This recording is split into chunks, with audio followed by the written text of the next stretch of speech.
পালিয়ে আছিস এখানে, আমার হাত থেকে পালাবি? ওঠ, এত বড় সাহস!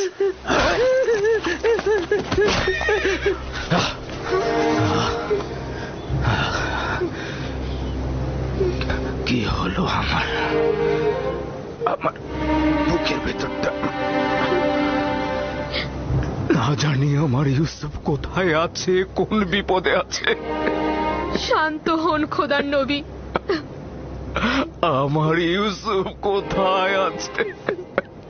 কেমন আছে আমার ইউসুফ?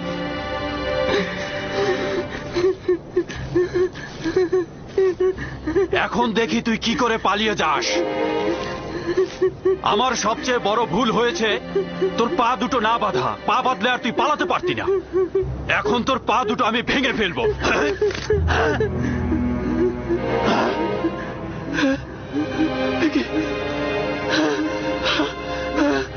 আমার হাত, আমার হাত।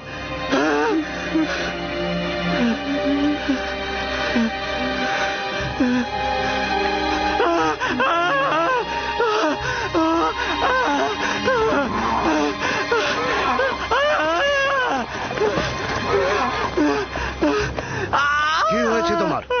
দেখি দেখি কিভাবে এমন হলো। আমি জানি না কি করে হলো, আমি কিছুই বুঝতে পারছি না। এমনি এমনি তো আর এরকম হওয়ার কথা নয়। ভারী কিছু তুলেছিলে নাকি পাথরে আঘাত করেছিলে? কিভাবে ব্যথা পেলে বলো। কাফেলার পেছনে এসে দেখলাম ওই গোলামটি নেই। তারপরে তাকে খুঁজতে গেলাম, আর তারপরে দেখি ও কবরের পাশে লুকিয়ে লুকিয়ে। ও খুব ব্যথা। আমি রেগে গিয়ে তাকে একবার আঘাত করতে গিয়ে আমার হাতের এই অবস্থা হলো। ওকে আঘাত করার পর এরকম হয়েছে?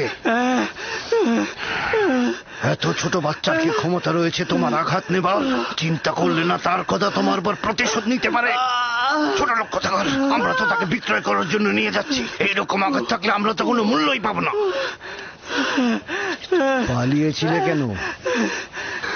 আমি পালাইনি, আমার আম্মাজানের মাজার এটা। খোদা হাফেজি করছিলাম।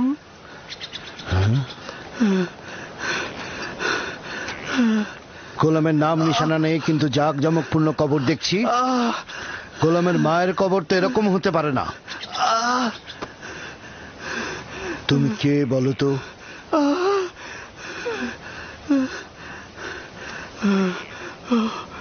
আঘাতটা খুব বেশি লেগেছে না?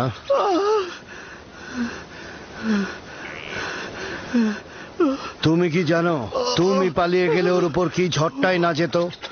ও আসলে খারাপ মানুষ নয়, আমার শাস্তির ভয় আসলে এরকম করেছে।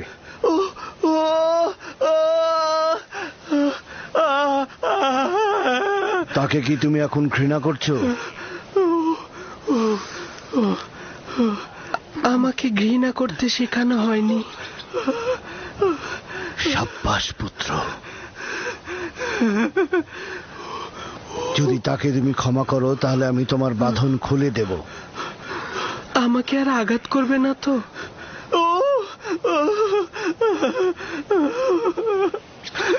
ইব্রাহিমের খোদার কসম, আমি থাকতে আর কেউ কোনোদিন তোমার গায়ে হাত দিতে পারবে না।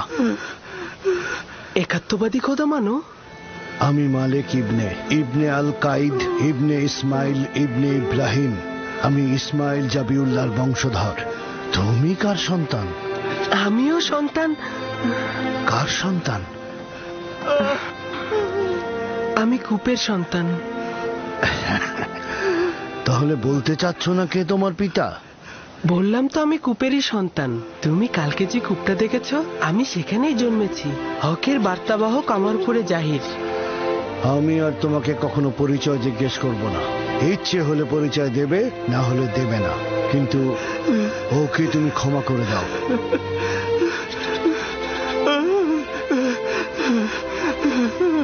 আমি অনেক আগেই তাকে ক্ষমা করে দিয়েছি। সাবাস পুত্র আমার। মায়ের কাছ থেকে বিদায় নাও, আমরা রওনা দেব।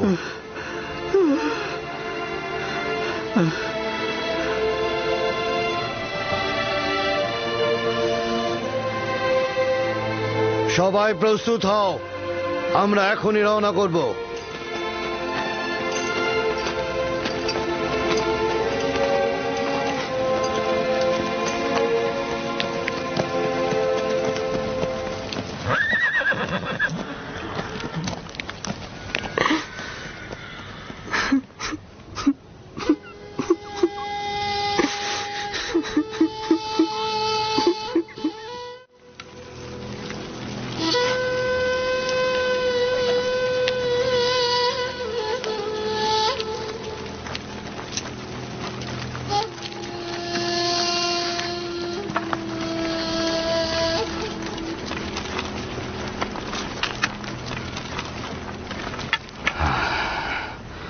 ইউসুফের কোনো খোঁজ পেয়েছো?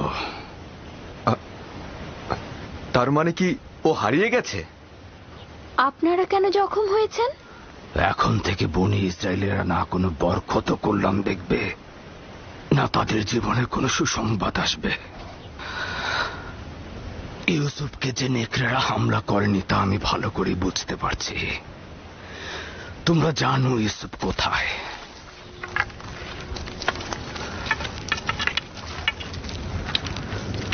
লাবি, আমি তোমার কাছে ইউসুফকে অর্পণ করেছিলাম। তুমি না থাকলে আমি ইউসুফকে মরুভূমিতে পাঠাতাম না। তুমি কেন লক্ষ্য রাখলে না? লাভি, ইউসুফ কোথায় বলো? আমি জানি তোমরা জানো ইউসুফ কোথায়। বলো ইউসুফ কোথায়? আমার ইউসুফকে এনে দাও, আমার ইউসুফকে এনে দাও, ইউসুফকে এনে দাও আমার। আমার ইউসুফ কোথায়? কোথায় আমার ইউসুফ? আমার ইউসুফকে এনে দাও। এসব বন্ধ করো। আমার ইউসুফকে এনে দাও। আমার ওকে ছেড়ে দাও লিয়া, ছেড়ে দাও। এসব কি লাভ আর? আমার ইউসুফ। কোনো লাভ নেই। ছেলেটার কিছু বিষয় আমার অদ্ভুত লেগেছে। জানি না তোমরা লক্ষ্য করেছো কিনা। তুফানে পথ হারিয়ে না ফেললে আমরা কিন্তু এ পথে আসতাম না, আর ঘোড়াগুলো যদি কূপের কাছে থেমে না যেত আমরাও থামতাম না। আর যদি তৃষ্ণার্ত না হতাম তাহলে পানীয় উত্তোলন করতাম না। এই সব কিছু খোদার ইচ্ছায় ঘটেছে, নইলে এই গোলাম আমাদের নসিবে আসতো না। যা তোমার রিজিকে থাকবে তা তুমি পাবেই, সেটা তুমি চাও বা না চাও। এর মধ্যে আবার কিছু জিনিস আছে যেটা একেবারে তোমার হাতে তুলে দেয়া হবে, যেটা তোমাদের নিজেদের কিসমত, যা খোদাবান্দা স্বয়ং নির্ধারণ করে দিয়েছেন সেটার কাছে পৌঁছতে পারো। খোদা তাআলার অশেষ রহমতে এই সফরে এই গোলাম আমাদের নসিবে ছিল।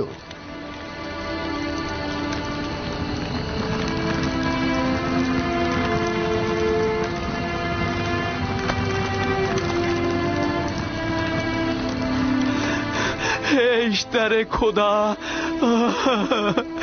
আমাকে নাজাত দাও। ইশতারে খোদা, আমাকে নাজাত দাও।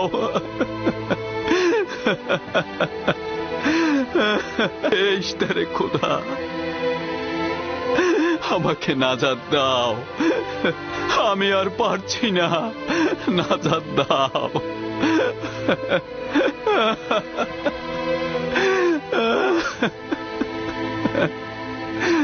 নাজাত দাও। ইশতারে খোদা, আমাকে নাজাত দাও।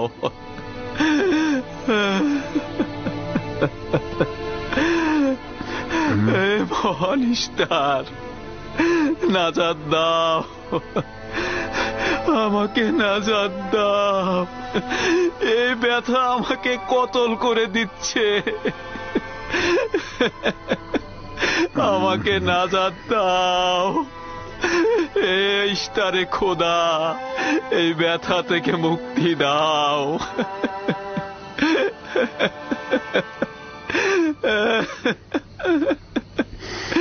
নাজাত দাও,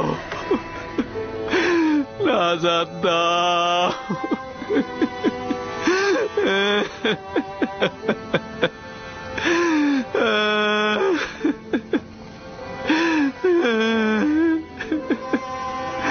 আমাকে এই ব্যথা আমাকে কতল করে দিচ্ছে। আমাকে মুক্তি দাও, মুক্তি দাও।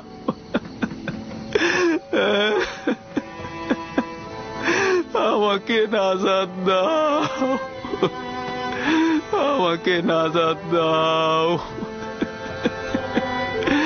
এইটা আমাকে নাজাত দাও।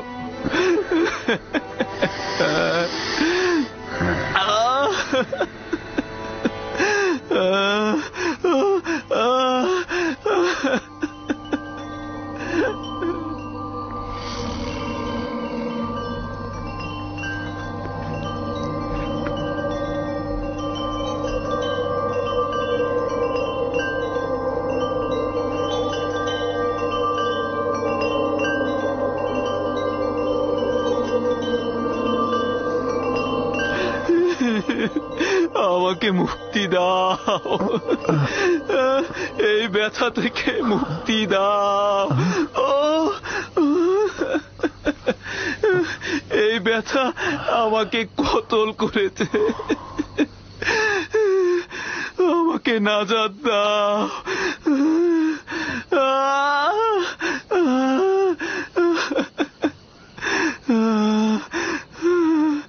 আমাকে নাজাত দাও।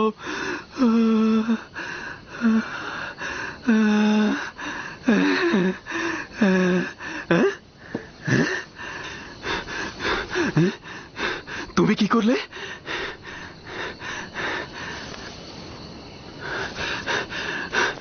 তোমার হাতগুলো আমাকে সাফা প্রদান করেছে। আমি তো কিছুই করিনি, সবাই তো এটাই করে। একটু মালিশ করে দিলেই তো ব্যথার পরিবর্তন হয়। কিন্তু এর আগে জনাব মালিক আমার হাতে কত কিছু দিল, মালিশ করলো, কই তখন তো ব্যথা কমলো না? এখন তো ব্যথা নেই।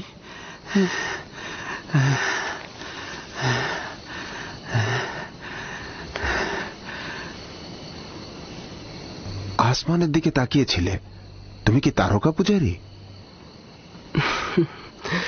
তারকা যা দিনের বেলায় দেখা যায় না, তাকে কি পূজা করা যায়? যদি তাই হয় তাহলে চন্দ্র আর সূর্যকেও পূজা করো না, কেননা চন্দ্র দিনের বেলায় আর সূর্য রাতে অদৃশ্য হয়ে যায়। এই সব কিছু সৃষ্টির মূলেই আমার খোদা, তিনি অনন্তকালের খোদা, এক এবং অদ্বিতীয়।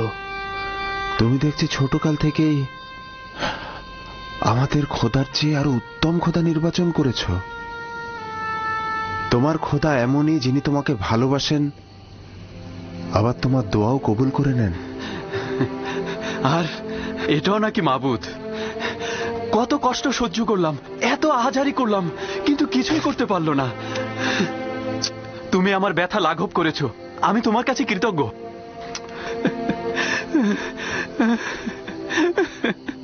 আমি তোমার কাছে কৃতজ্ঞতা জ্ঞাপন করছি। এই কয়েক ঘন্টায় ব্যথায় আমার জান যাবার উপক্রম হয়েছিল। আমি তোমাকে চর মারার জন্য তোমার কাছে ক্ষমা প্রার্থনা করছি। চরটি ভালো ছিল, যদি চর আপনার হেদায়েতের কারণ হয় তাহলে আমি সন্তুষ্ট। এই এলাকার অধিবাসী হিসেবে এখানকার সব পথ সম্পর্কে আমি অবগত। প্রতিবার আমি কাফেলারদের পথ দেখাই, কিন্তু এবার মনে হচ্ছে তুমি আমাদের পথ দেখাবে। হেদায়েত তার হাতে, তিনি যাকে চাইবে হেদায়েত করবে, যাকে চাইবে না হেদায়েত করবে না, তাকে অন্ধকারে ডুবিয়ে রাখবে।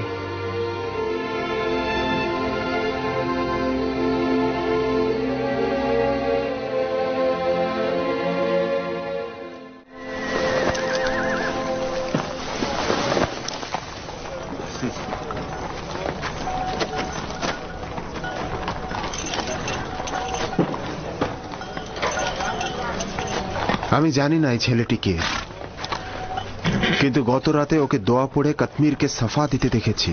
ওর আসমানে খুদার কাছে ওর দোয়া কবুল হয়। সম্ভবত ও খুদার আশুলিয়া। কাশ্মীরের সাফা প্রাপ্তির সঙ্গে ওর খোদার আসুলিয়া হওয়ার সম্পর্ক নেই।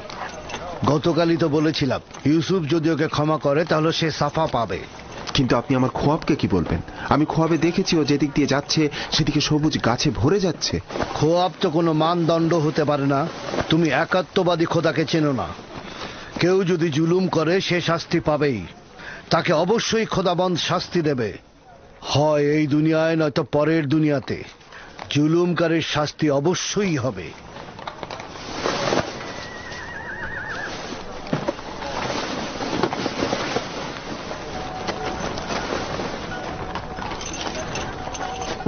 এই অঞ্চলটি সবুজ ও আনন্দময় ছিল, কিন্তু এবছর অনাবৃষ্টিতে আমাদের ফসলগুলো সব ঝুঁকির মুখে।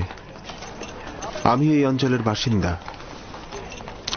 যদি বৃষ্টি না হয় তাহলে দুর্ভিক্ষে সব শেষ হয়ে যাবে।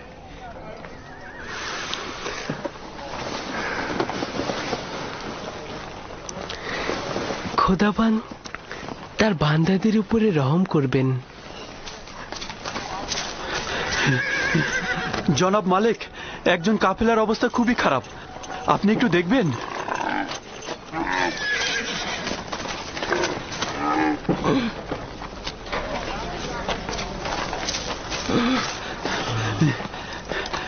জনাব মালিক, উনি আগে থেকে বিমার ছিলেন, কিন্তু আজকে খুবই খারাপ অবস্থা। তার অবস্থা তো সত্যিই অনেক খারাপ।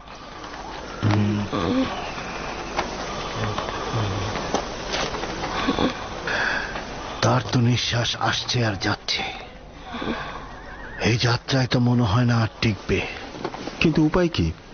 তাকে এভাবে ফেলে রেখে তো আমরা যেতে পারি না। গতিময় বিছানা তৈরি করো আর সেটা গাধার পিঠে বেঁধে দাও। গাধায় কাফেলাকে অনুসরণ করবে।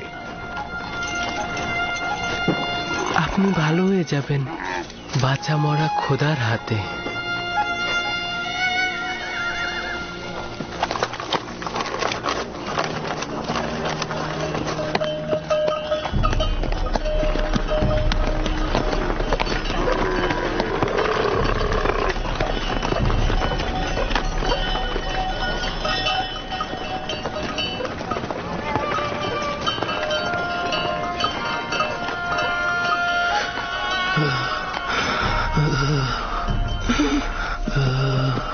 প্রিয় পুত্র আমার, আমার আর সময় বেশি নেই। আমি আর বেশিক্ষণ বাঁচব না। তুমি চলে যাও, আমি মারা পড়বো। আমি আছি আপনার কিনারায়। চলে যাও। আপনি উত্তেজিত হবেন না। মৃত্যু ও জীবন খোদার হাতে। তিনি কাউকে নিরাশ করেন না।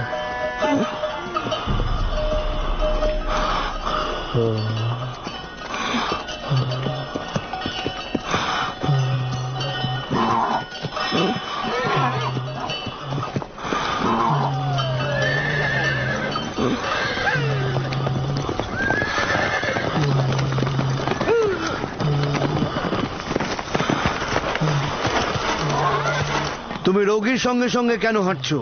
আমিও নিষেধ করেছি, কিন্তু আমার কথা শুনছেই না। আমি তাকে একা রেখে যেতে পারবো না। আপনি অনুমতি দিন, আমি তার সঙ্গে থাকবো। তার বিমারি কঠিন পর্যায়ে গিয়েছে। এখানে তো তোমার কিছু করার নেই। খোদাবান সাহায্যকারীদের ভালোবাসে। আপনি চিন্তিত হবেন না। লক্ষ্য রেখো ওর দিকে।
জনাব ফালেক, জনাব ফালেক, দেখুন উনি একেবারে সুস্থ হয়ে গেছে। উনি মৃত্যুর কোল থেকে নাজাত পেয়েছেন। দেখুন কি অদ্ভুত ঘটনা, উনি একেবারে সুস্থ হয়ে গেছেন। আপনি সত্যিই সুস্থ? দেখতেই তো পাচ্ছ, আমি দাঁড়িয়ে আছি। তুমি ওনাকে সাফা দিয়েছ? আমি যেভাবে কাশ্মীরের হাতকে সাফা দিয়েছিলে? খোদাবান সাফা দিয়েছে, আমি তো শুধু দোয়া করেছি। জনাবে মালিক, জনাবে মালিক, দেখুন এই বৃদ্ধ লোকটি সাফা পেয়েছে। জনাবে মালিক,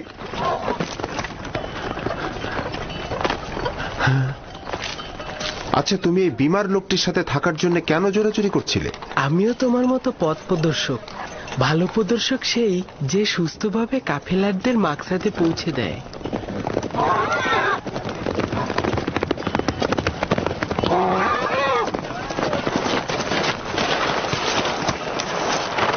ব্যাপার কি? সবাই থেমে গেলে কেন? ইউসুফ আমাকে বলল এই গতিময় বিছানা থেকে নেমে এসো। আমি নেমে আসলাম। তুমি তো দেখতেই পাচ্ছ আমি এখন সম্পূর্ণ সুস্থ।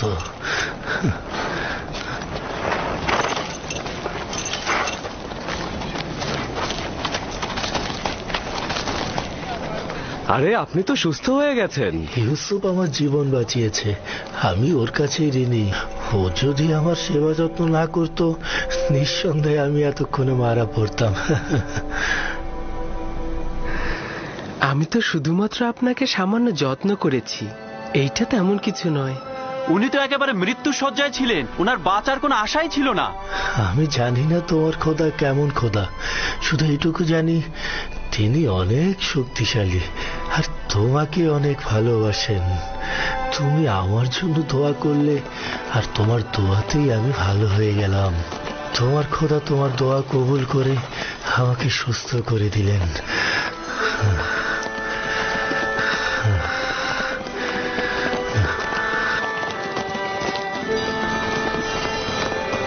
সবাই রওনা করো।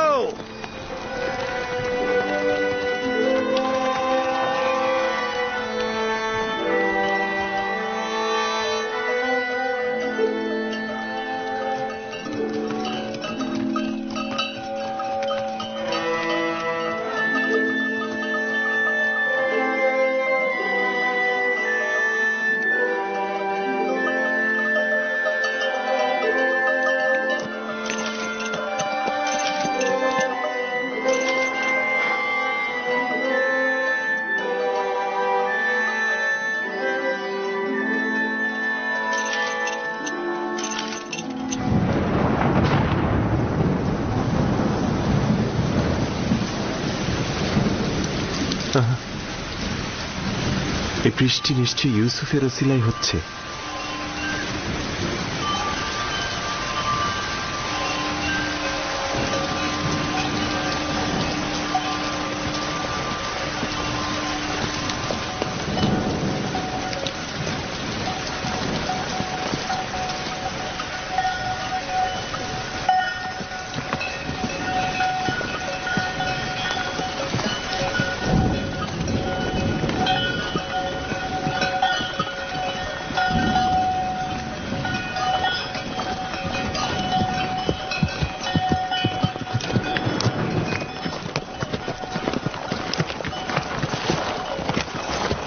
ওই সামনে মিশরের সীমানা, খুব বেশি সময় লাগবে না, অর্ধ দিনের মধ্যেই আমরা ওইখানে পৌঁছাবো।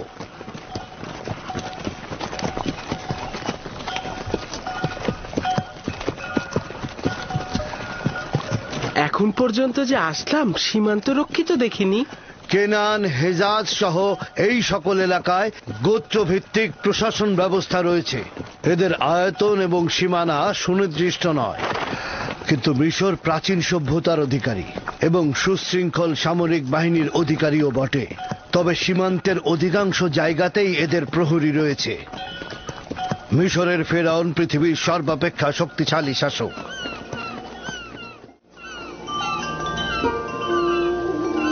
খোদাবান, আমি নিজেকে তোমার উপরে অর্পণ করেছি। এখানে তুমি ছাড়া আমার আর কেউ নেই।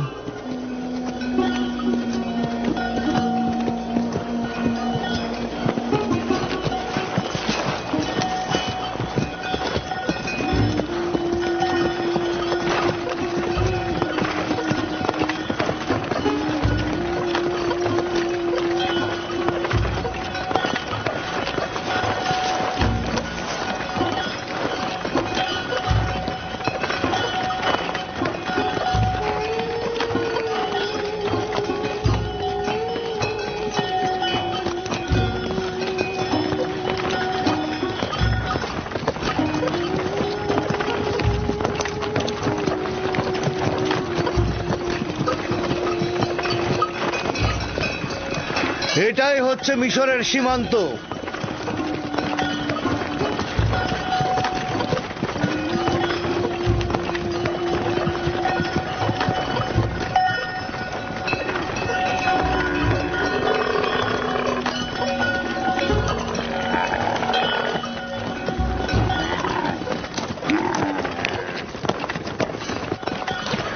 জানি না কোথায় যাচ্ছি, এই অজানা গন্তব্যে খোদা তাআলা তুমি আমার সহায়।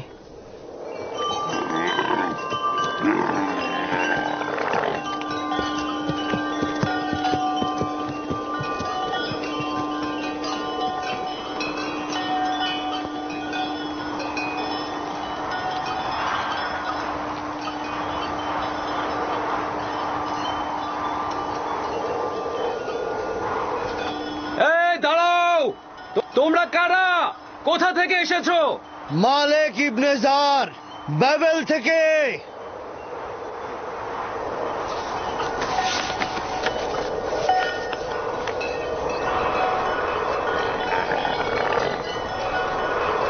তোমরা যেতে পারো। চলো।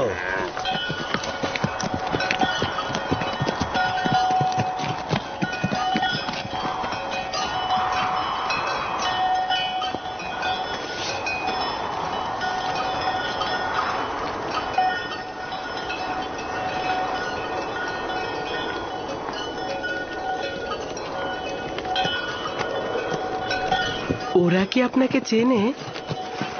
হ্যাঁ, চিনবে না কেন? আমরা অনেক বছর ধরেই মিশরে ব্যবসার কাজে যাই। মিশর অনেক প্রাচীন আর সুসভ্য দেশ। শাম আর ক্যাননের সাথে মিশরের পার্থক্য অনেক। আজব ধরনের পোশাক পরেছিলেন, তাই না? হ্যাঁ, ওদের মাথার মুকুটটা একদম গোখরো সাপের মতো। এটা সর্পের ভূমি বলে প্রসিদ্ধ।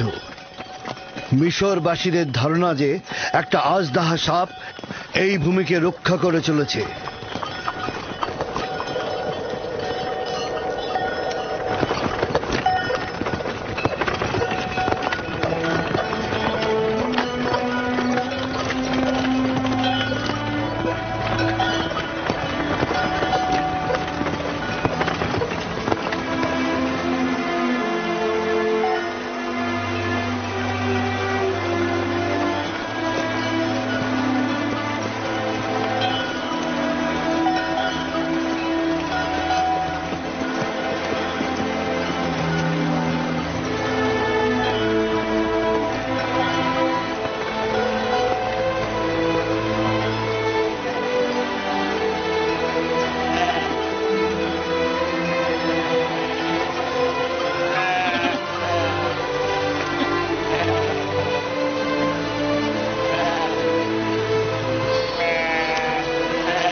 আমাদেরও গরু আর ভেড়া রয়েছে, তবে এই পরিমাণ নয়।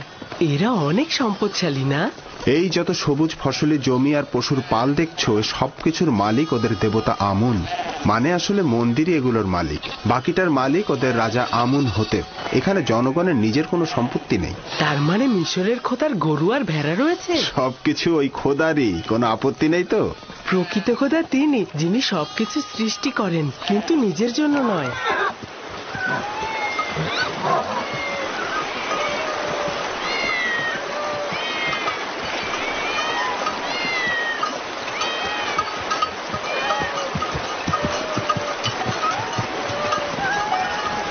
এই বিড়ালগুলো এখানে কি করছে? এই শহরের লোকদের খোদা হলো বিড়াল। এটাই এই শহরের মন্দির, শহরের ঠিক মুখে। এই শহরের মানুষ বিড়াল খুব ভালোবাসে।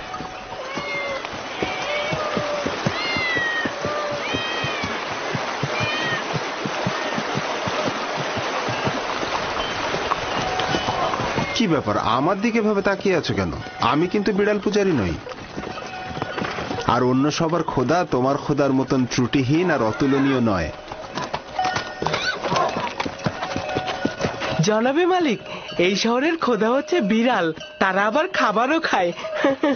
খুব বেশি অবাক হয়েও না, এই অঞ্চলের খোদারা জীব জন্তু চারণভূমি এমনকি স্ত্রী সন্তানেরও মালিক।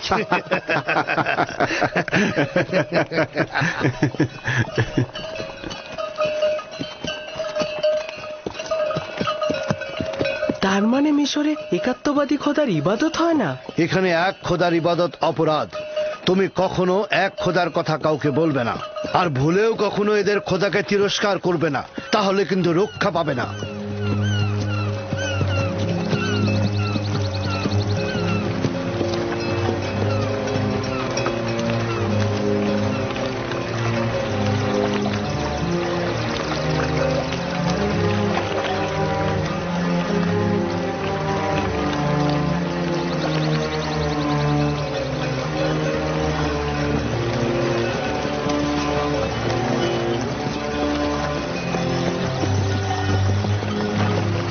কত বড় নদী!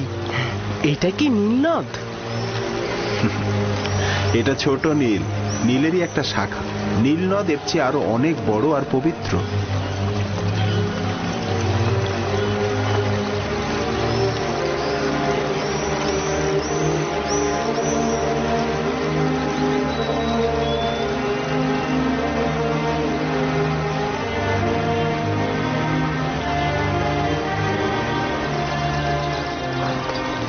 কেন পবিত্র?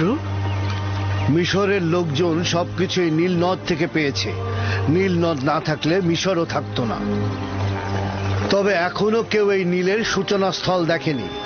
বলা হয় মিশরের খোদা এর উৎপত্তি স্থলটা জানেন। এই নদী দক্ষিণ দিক থেকে উত্তরে প্রবাহিত হয়েছে এবং ভূমধ্য সাগরে গিয়ে মিশেছে।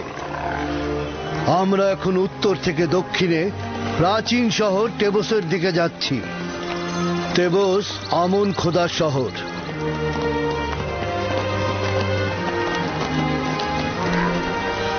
নীলের ওই পাশটা পশ্চিমে মৃত ব্যক্তিদের দুনিয়া। ওই যে বড় পিরামিডগুলো মিশরের ফেরাউনের সমাধি। এটাকে মমফিস বলা হয়। এই জায়গা থেকে নীল নদ বিভিন্ন শাখা প্রশাখায় বিভক্ত হয়েছে।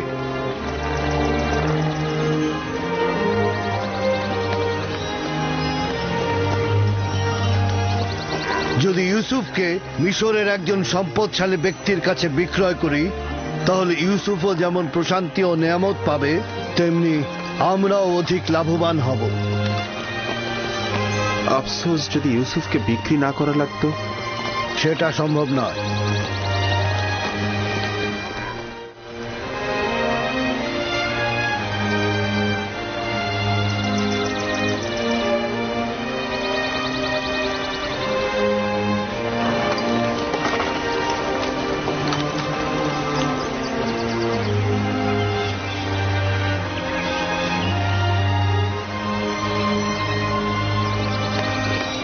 আমরা দক্ষিণের দিকে যাব।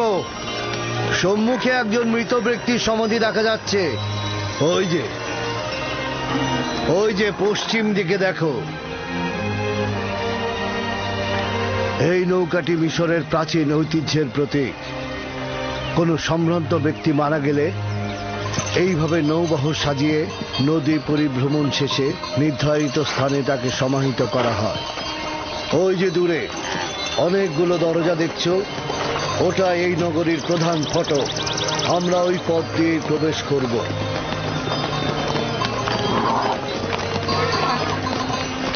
এই হলো 100 দরজা বিশিষ্ট তেবস শহর। 100 দরজা? আসলে দরজা 10টার বেশি নেই, কিন্তু মুসাফিরগণ এই শহরকে তাদের নিজেদের চোখে দেখে। তারা তাদের শহরে ফিরে এই 10 দরজাকে 100 দরজা বানিয়ে বলে।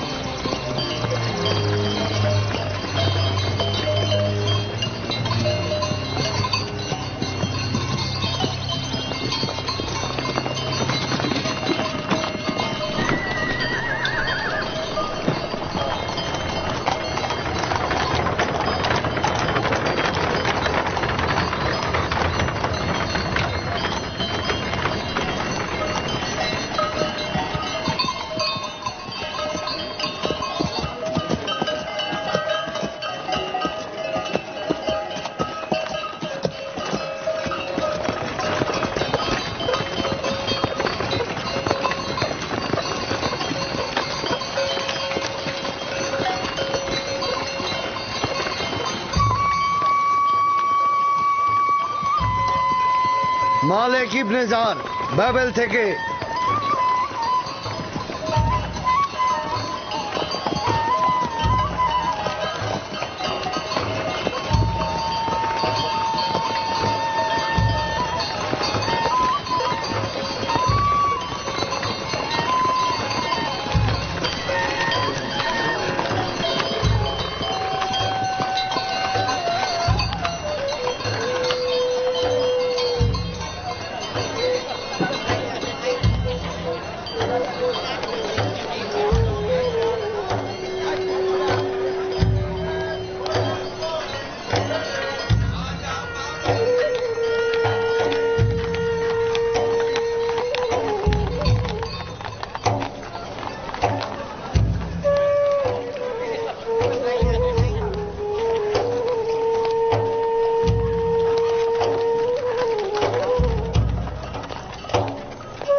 কি হয়েছে?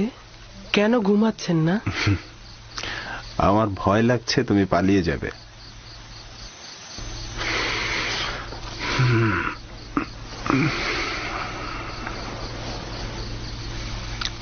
আসলে তুমি কে?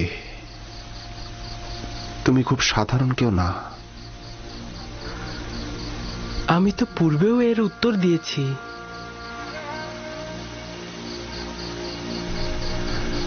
আমার খোদা তোমার খোদার থেকে দুর্বল আর অক্ষম।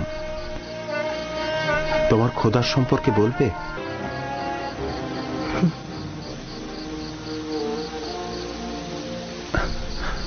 তোমার খোদা হাজির, তোমার খোদা নাজির। আমি সবখানে তার অনুগ্রহ দেখেছি। কত সহজেই তুমি তার সাথে সম্পর্ক স্থাপন করো। সে তোমার ডাকে সাড়া দেয়, তোমার দোয়া কবুল করে। তোমার অন্য ইনসানের সাথে কুদরতের পার্থক্য রয়েছে। তুমি কে? খোদা ভালো কাজে সাড়া দেয়, সহযোগিতা করে। তোমার এই খোদাটা কে যে সব জায়গায় তোমার সহযোগী? তুমি তো এতক্ষণ তার বর্ণনায় দিলে। তার প্রতি আমি ঈমান আনতে চাই। তুমি ঈমান এনেছো, তার প্রতি তো তোমার ঈমান রয়েছে।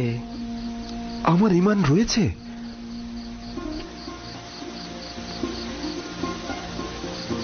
তুমি আমার খোদাকে সবখানে হাজির দেখেছো, তাকে সব কর্মে শক্তিশালী জানো। তোমার দৃষ্টিতে সে সকলের আশ্রয়দাতা, উত্তরদাতা। নিজের খোদাকে তুমি দুর্বল ও অক্ষম আখ্যায়িত করেছো, এগুলোই ঈমান। তার মানে আমিও তোমার মতো এক খোদার ইবাদতকারী? কাশ্মীরের ছাপা পাওয়ার রাতেই তুমি ঈমান এনেছিলে। আমি তো তোমার কথা শুনেই বুঝতে পেরেছিলাম। তুমি কে? সত্যি করে বলো, তুমি কে? তুমি আমাদের সম্পর্কে এত অবগত। তোমাকে তোমার এক খোদার কসম, সত্যি করে বলো তুমি কে? বলো। কসম দিও না, বলার অনুমতি নেই আমার। আমার ইচ্ছায় কিছুই হচ্ছে না, সবকিছু খোদা তাআলার ইচ্ছাই হচ্ছে, এবং সেই পবিত্র ইচ্ছা পূরণের জন্যই তিনি আমাকে মিশরে এনেছেন। পবিত্র ইচ্ছা? আমাকে কিছুটা তো বলো। আমি জানি না, ভবিষ্যতে অবশ্যই জানবেন। আমি চাই না মালিক তোমাকে বিক্রি করুক। আমি অবশ্যই বাধা দেব। খোদাবান সব বিষয়ে অবগত। যদি তিনি আমাকে গোলাম হিসেবে চান, আমি রাজি।